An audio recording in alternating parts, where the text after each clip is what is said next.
So, hi, I'm Maria from Pause Alchemy of Women. I'm here today to interview my good friend Natalie Grospitch, who is the creator of Indigo Women and coach mentor extraordinaire. So, hi, Natalie. Hi, Maria. Thank you so much for having me. Tell us a little bit about Indigo Women and what you do there. Yeah, absolutely. So, Indigo Women is a culmination of 15 years of learning and growing and basically figuring out that we as humans are in this beautiful space between physicality and a spirit realm that guides our every move.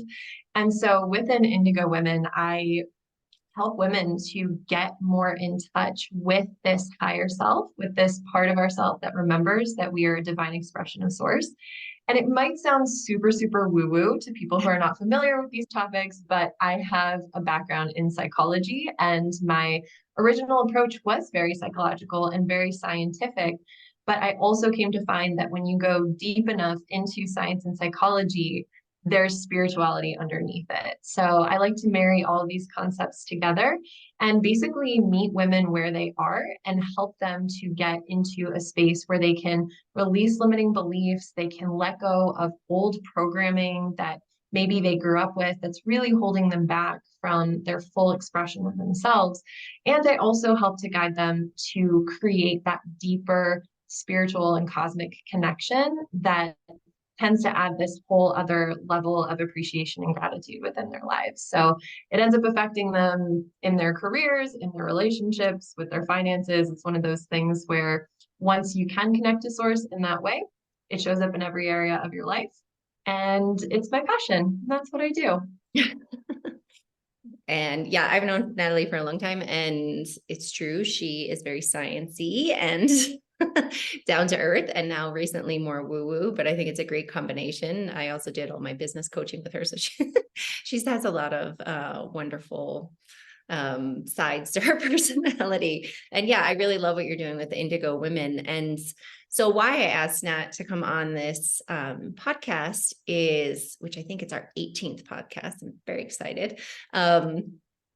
Why I asked you to come on is this idea that you're working on through Indigo Women about talking about shame and the ego. And the reason why I wanted to talk about that, we talked about this a little before we started recording, but for women, how this relates in my mind to women going through perimenopause or beyond is this idea that shame has affected us in a lot of ways. One of the ways is one of the types of fun types of shame that we get to experience is body shame, right? And so that happens, in puberty and throughout our lives. And, you're too fat, you're too skinny, you're too tall, you're too short, you're too everything, right? And you can't win, as my grandmother would say, can't win for losing. But it comes again, it continues our whole lives, but then it seems to come again to sort of a peak during menopause, and how it's like, oh no, we have wrinkles and maybe we're gaining weight again, or maybe anything. And so that's one of the reasons I wanted to talk about. So that's just one aspect of shame, but I want to talk about all of them. Go. Yeah. I'm so Yeah. excited to jump into this Yeah. because it's funny because as you were talking, I was immediately reliving that scene in the Barbie movie where America Ferrera goes on that rant about how Oh hard it yeah. is to be a woman and how you can't win and blah, blah, blah, blah, right? Iconic. I also remember watching that and just being like, yeah, but if you don't care about other people's standards, it's not going to affect you at all. So the crazy thing about shame that a lot of people don't realize is that shame comes from the standards of other people. So it's a social emotion. Mm-hmm. And it's when we take other people's standards, which is another way of saying other people's egos or other people's skewed realities as truth, and Mm-hmm. we ourselves feel as though we're not fitting into other people's boxes, that is when we feel shame. Now, this can be really positive in that shame is an activator and it's very, very uncomfortable. So oftentimes people will feel so uncomfortable from shame that they end up making really big changes in their lives. They Mm-hmm. get squeezed or molded so much that they're like, I have to do something about this. And typically that is when people will go to therapy, or they'll start doing inner child work, or they'll hire a coach. But there has to be this uncomfortability of shame typically before people make a move like that. But Mm-hmm. the thing is that we can transcend shame anytime we want simply by deciding that the standards of other people are not the standards by which we want to measure ourselves. So it's more about releasing this old narrative of I have to live up to other people's stuff, and instead going within, asking yourselves, what programming from other people am I running within my own brain? And whose standards do I actually want to live by? And if you can say, well, I want to live by my own standards, or I want to live by my standards, by the standards of source, or by the standards of my higher self, or by the standards of my soul, then you can't feel shame anymore because you're not actually invested in other people's BS.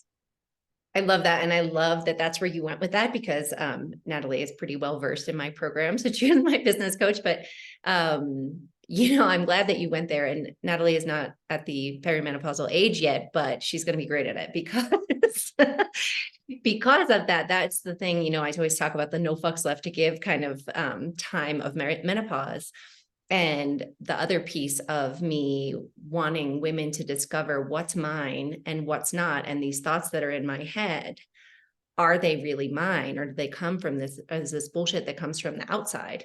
And so it's interesting that that is what you're saying, that's how to get out of shame, is to realize what you think, and not all of this, like, what do you need to do to your face surgically? What do you need to be like in the world? All the people pleasing, that's like from outside. So I love that you went there. It's very relevant for us. I imagine even hormonally, when we go through puberty, that's really shame starts in childhood, but it gets real heavy in puberty because we're developmentally at that point where we need to care about what other people think. We're in that social development phase when we hit puberty, and there's so much science that goes into why that's so important for us to develop shame. It's science, it's like societally important for us to develop shame because we need to care about what other people think about us, because we need them to like us enough to want to reproduce with us more or less, when we're like really stripping it back, right? And unfortunately, that can get really, really overactive. And then it becomes part of our programming. When we're 12, 13 years old, our brains are only about halfway, I should say our prefrontal cortex is only about halfway developed. So then we get this programming at such a young age from such a vulnerable space. And then it just continues to run and run and run our lives. So one of the things that I practice is called NLP, which is neuro linguistic programming. And there is a principle within this that once you make a decision, that decision will run in your subconscious mind until you unmake that decision. So if you decide when you are 13 years old that anything over a size 2 is ugly, that is going to run in your subconscious mind until it gets so uncomfortable that you decide to undecide that decision. And I think that this is where menopause can be so beautiful, because after you go through puberty and your hormones even out, aside from our monthly cycles, we're not feeling that same level of discomfort that we felt in puberty. Mm-hmm. And I imagine that there's different discomforts, but maybe of a similar magnitude within menopause, where you're once again at the mercy of your hormones. You're once again at the mercy of whatever it is that your body is deciding to do. And I think that that's a really pivotal moment in a person's life to decide for themselves, do I want to keep this same programming running from when I was 12 or 13 years old? Or is it time to finally be done with this old narrative that just doesn't serve me anymore? Oh God, like when you were talking, I was just like, oh God, so my 12-year-old self like made all my life decisions for me. That's not ideal. I don't Scary, like scary 35 years thought. ago, all my decisions were made. That is frightening and accurate. And I have done NLP with that. It is amazing and strange and wonderful.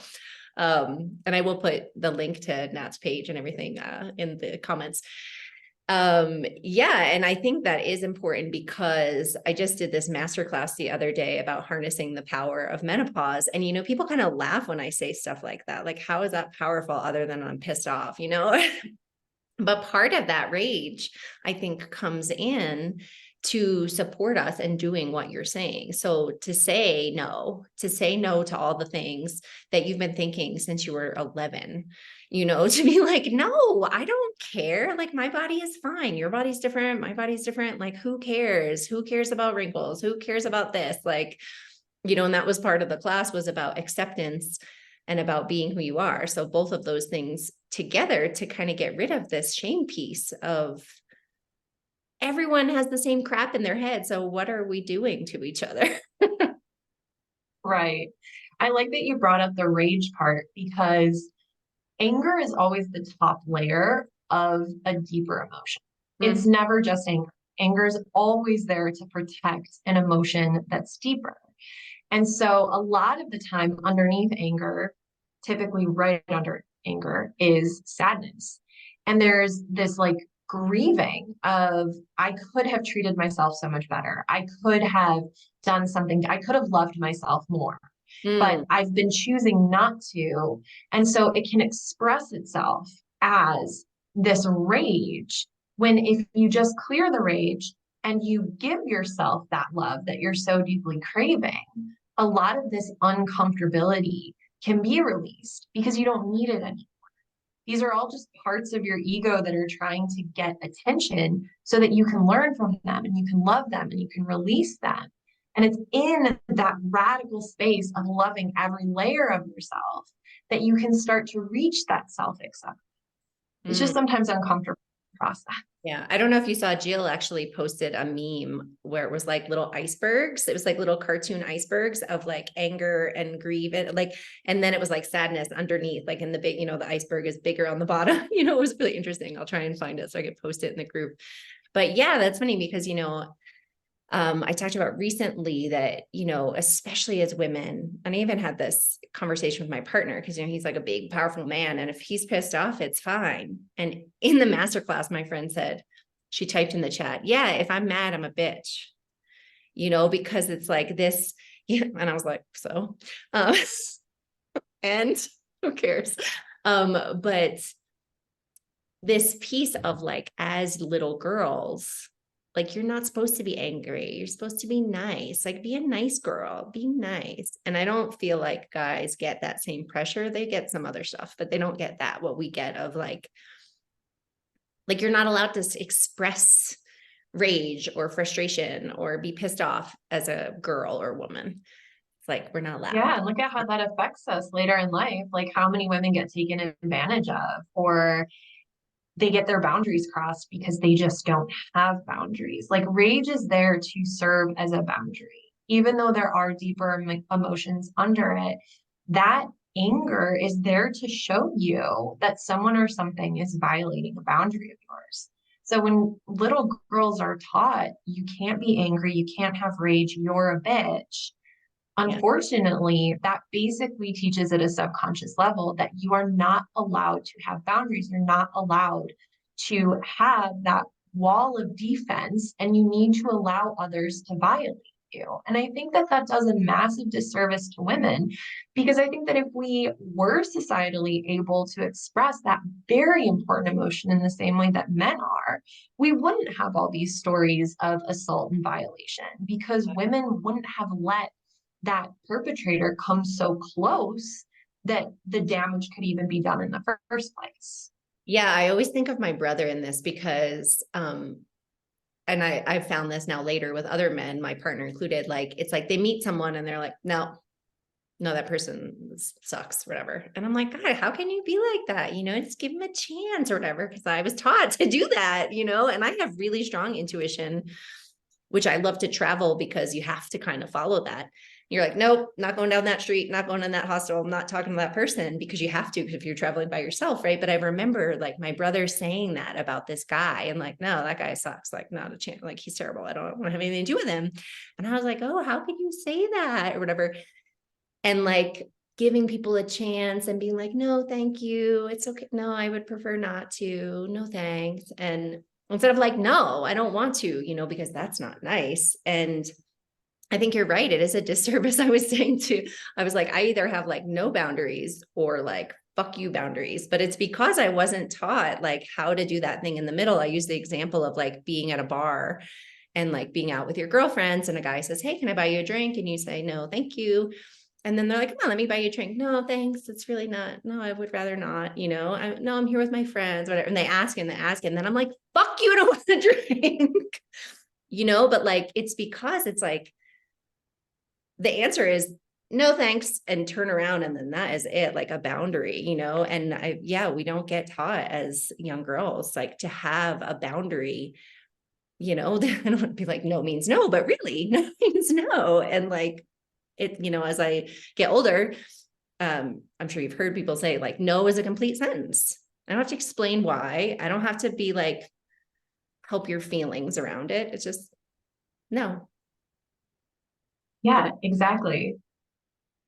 And this is where I think that women, because a lot of us were not taught as children to give consent to the things that we want to give consent to and not give consent to the things we don't want to give consent to, we really need to do that work as adults, because it's not just about the consent of someone buying you a drink.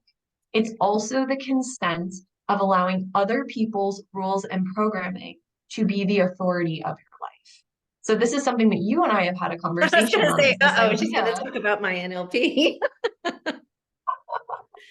But it's important just in general of really us asking ourselves, who is the authority in my life? And who do I give my authority to on a daily basis? Am I giving my authority to my abusive parent? Am I giving my authority to my toxic group of friends who gossip about everybody? Am I giving my authority to my boss who makes me work all these hours that I don't get paid for? And the question is, if you are giving your authority away, what are you doing? What are you doing? Is that really where you want to live your life? Yeah. And to clarify that, because it's something that Nat and I have talked about in our private sessions recently, to clarify that a little bit. So, because I feel like some women would be like, oh, I'm not giving my authority away. Really? Are you asking everyone that you decide you want to do something? You want to do it. You know how you want to do it. And then you ask your girlfriend, you ask your partner, you ask your mom, you like, feel it out with a bunch of people. That's giving your authority away. Like that's specifically a type that I'm a little guilty of, or very guilty of, really, of like, instead of saying, I am going to do this thing and this is how I'm going to do it. And when you feel like telling people, you tell them, as opposed to like telling people, looking for some sort of, sorry, my brain.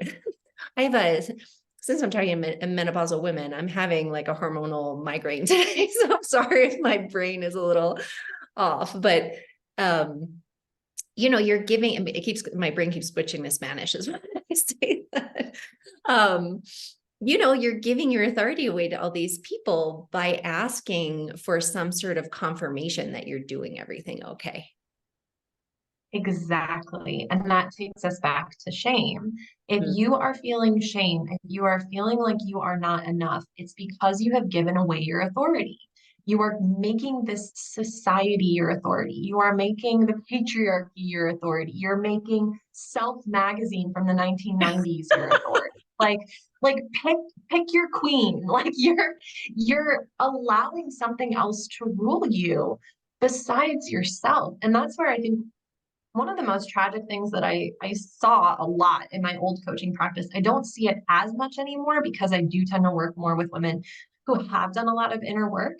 But what I found so sad in the past is that I would work with these women who had such insane intuition, like so dialed in with themselves, and they would just know things on a gut level, and then completely override it because they were like, "Ma, but I shouldn't," or "I can't," or "Well, here's all the reasons to not listen to this intuition, to not listen to this voice of reason inside of me. I need to people please. I need to make sure everyone else around me is happy, and I just can't step on any toes, or else I'm a bad person and I'm not enough." Okay, your authority is non-existent then. Your self-authority is non-existent. You have officially surrendered your authority to the forces around you. So of course you're always going to feel shame because you're trying to measure up to something that is just forever going to knock down any boundaries you may think you have. Yeah, it's so interesting. And like I mentioned before, that traveling by myself was so good for this piece of listening to my own authority, because I have a very good intuition, but I come from a culture who's like, kiss your grandpa. Like, don't be like that to that person. Be nice. You got to say hello. And, like that sort of thing. And like, because I am such a strong empath, like have such a strong intuition, and not everyone around me did have that. Everyone around me, actually almost no one around me, had this highly sensitive, what I now am accepting as my gift. Not everyone had that, so they couldn't feel or see what I could feel. And so then it was like, well, that's not true. That's not like, you feel that, that's not how it is. And so traveling, you have to just listen to yourself because you're the only one there. So it was a good practice in not giving away your authority, because there wasn't anyone else. I was traveling alone, and like in South America and stuff. And you're like, nope, that feels bad. Got to listen to it or else I might die. So it was like a more dramatic scene that you had to listen. But it's hard to Yeah. be, especially as a sensitive person, to, my family was not sensitive like that. And so I would be like, that does not feel good. And they're like, no, you're wrong. And so that's really Mm-hmm. damaging I mean, I'm 46, and that was like a few years ago. I was like, oh, I was feeling that. So like that's Yeah. time to think that, because it's like giving away your authority, but being shown that you don't have any authority when you're younger, being shown by your parents or your school, by your teachers or whatever, that like, no, that's not right. I know that you're thinking that you feel that, but that's not what we feel.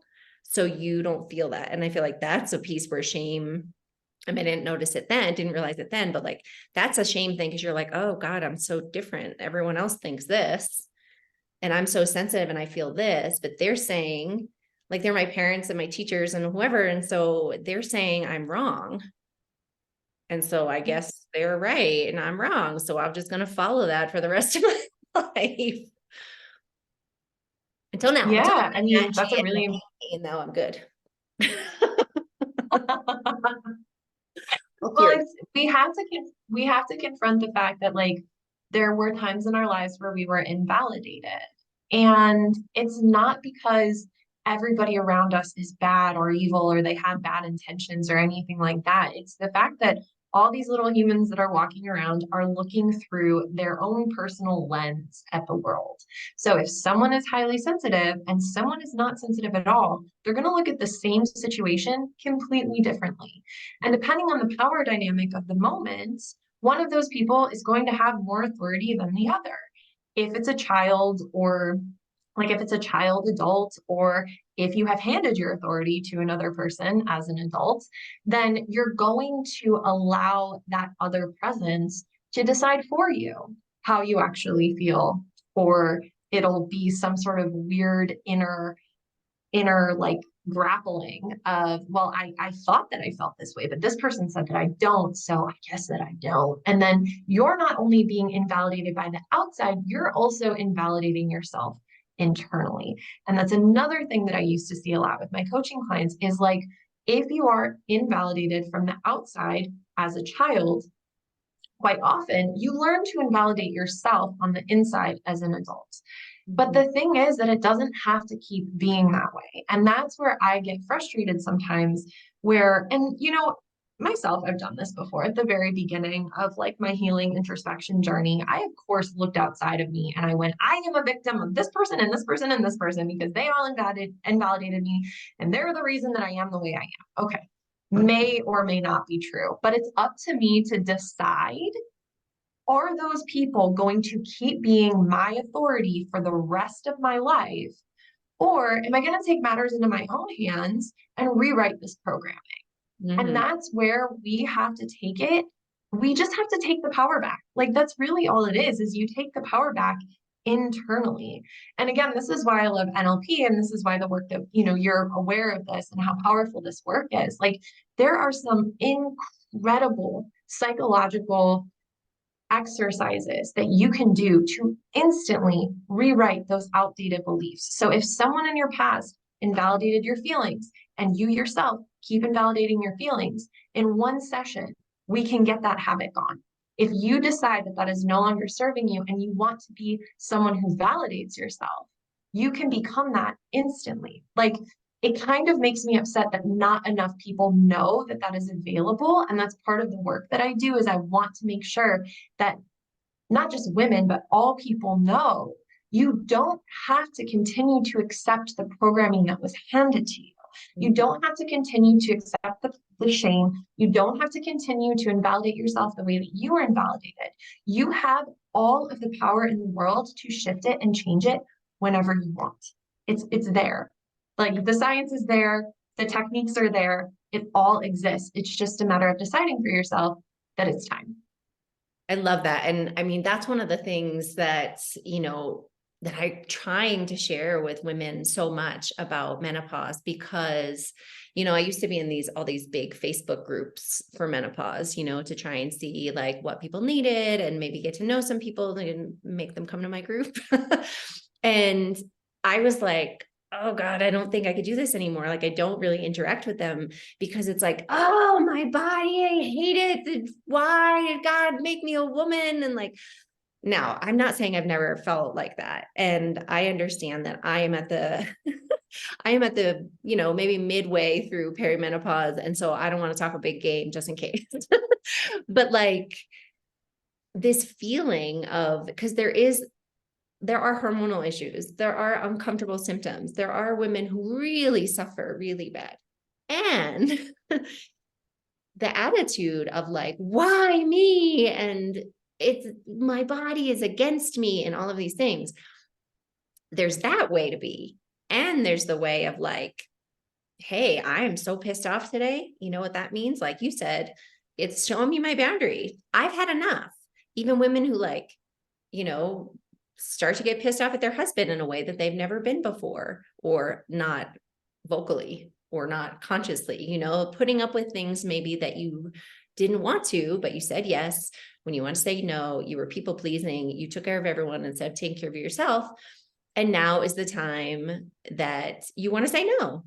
And I am like a full proponent of this idea that our hormones go so crazy that we like can't control them.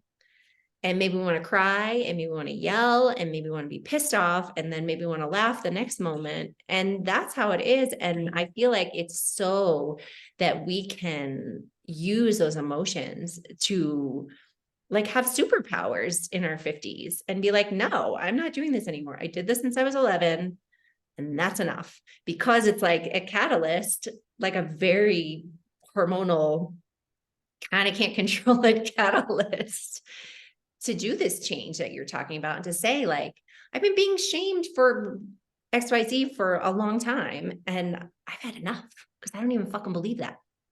I'm not even subscribing to your Hollywood bullshit. So, and I never have, but I like went along with it. And now I'm not gonna. Can you tell a little perimenopausal?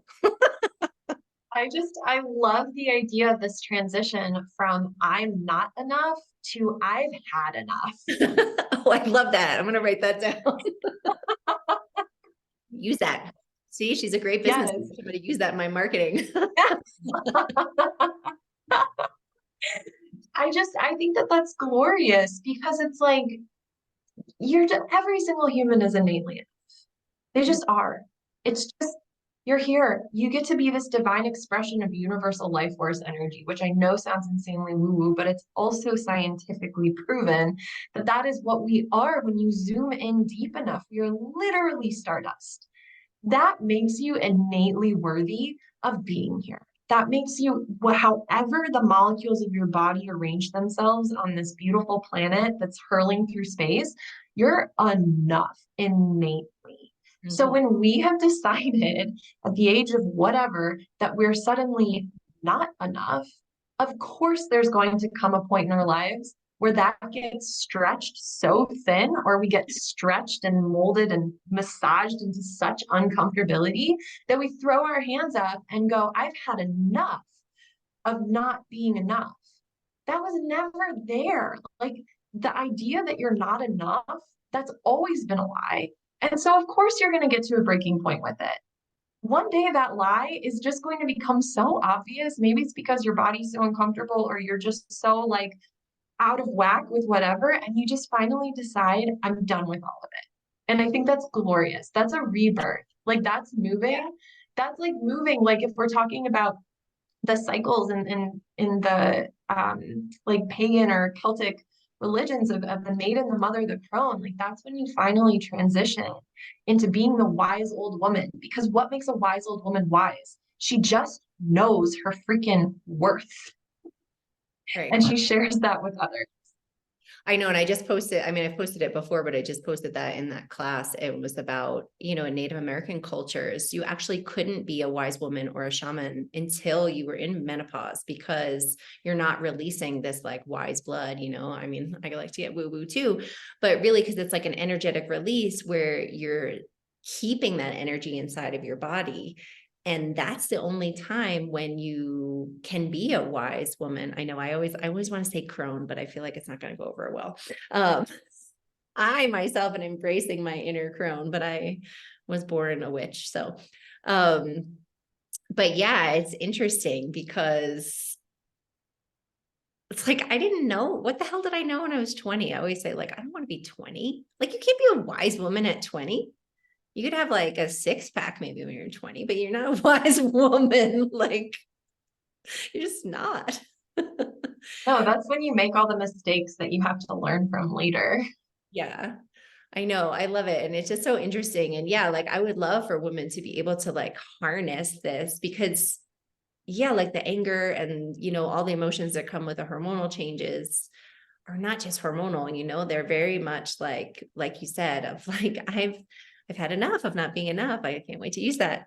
But also, it's also like, it's almost like a funny joke because if you talk to most people, there's somewhere in there where they feel like they're not enough. And so it's pretty absurd that like, do we all feel like, who the hell are we not enough for? Who are we comparing it to? All the other people who don't feel like they're enough?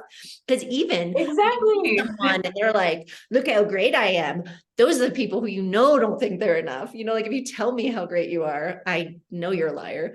And so like, who the hell are we talking about? Who are these people that are enough? Only the people who have accepted it for themselves, right? It's like the people who don't talk about being enough, That those people.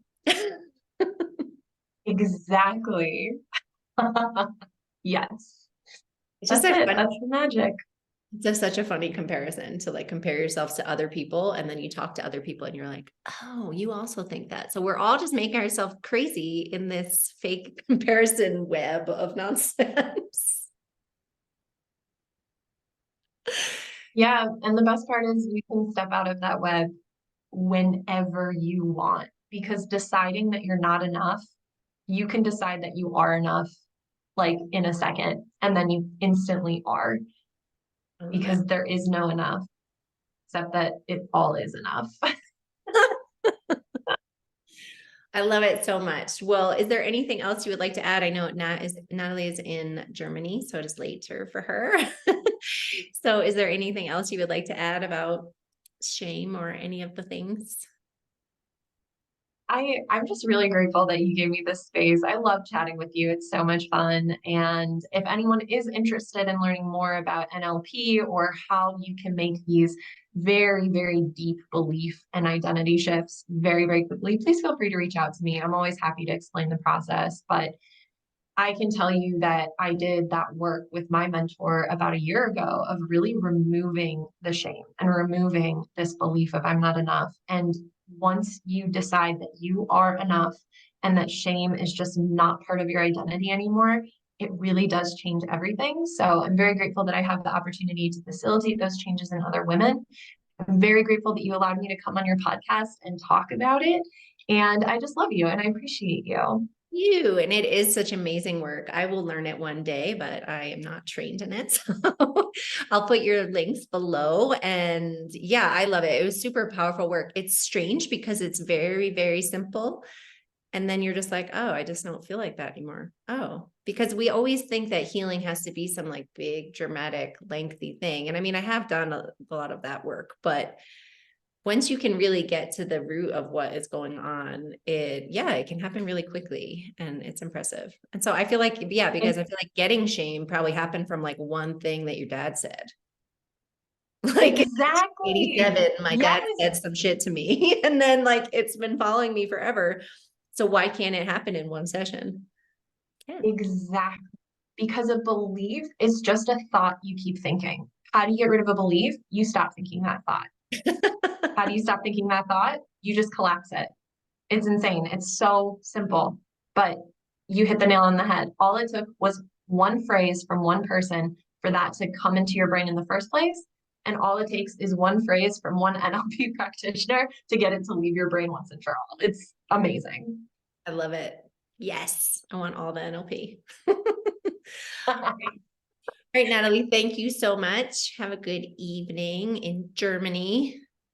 Enjoy before. Thanks, Maria. I appreciate you. All right. Talk to you soon. Have a good one. Bye.